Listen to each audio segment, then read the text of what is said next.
ভয়েসটা শুনে যান। ছোট ভাই আমার, বোন আমার, প্রতিজ্ঞা করো, বাপ মরবে, মা মরবে, ভূমিকম্প হবে, সিডর হবে, এই পৃথিবী লন্ড ভন্ড হয়ে যাবে, বেঁচে আছি মানে ফজরের 2 পড়তেই হবে।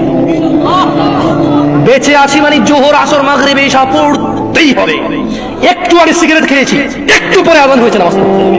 একটু আগে পর্নোগ্রাফি উলঙ্গ সিনেমা দেখেছি, একটু পরে আজান হয়েছে, নামাজ পড়তেই হবে। ঘুমের মধ্যে কাপড় চোপড় নষ্ট হয়েছে, মা জানে, বাপ জানে, ভাবি জানে, বোন জানে, সবাই জানে। এখন গোসল করলে সবাই বুঝবে কেন গোসল করছো। সবাই বুঝলে বুঝুক, না বুঝলে নাই। আর বুঝলেই কি না বুঝলেই কি, আমার কাপড় নষ্ট হয়েছে, গোসল আমার ফরজ হয়েছে, আমি গোসল করবো, নামাজ পড়বো। রাতে আমার ঘুম আসে নাই, বন্ধু বান্ধবের পাল্লায় পড়ে সারা রাত বসে বসে উলঙ্গ ছবি দেখেছি, যা অত্যন্ত ঘৃণিত এবং যা আমার জীবনকে তছনছ করে দেবে, যা আমার জীবনের বরকত নষ্ট করে দেবে, যা আমাকে লাঞ্ছিত অপমানিত করবে, এমন অপরাধে লিপ্ত ছিলাম। কারণ এই জানাবে বিচার যে করবে, যে জানার সাথে জড়িত, সে অপদস্থ হবেই হবে।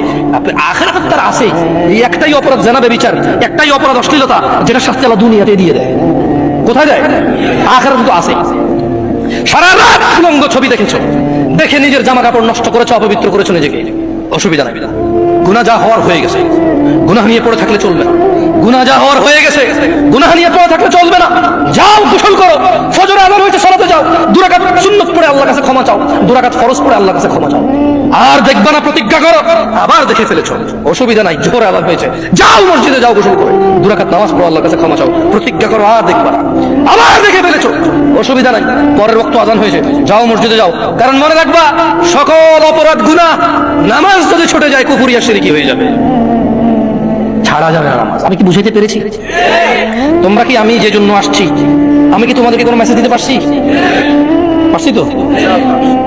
তাহলে আমি বিদায় নেই। জাযাকুমুল্লাহ খায়র ওয়া আহসানা জাযা। আসসালামু আলাইকুম ওয়া রাহমাতুল্লাহ।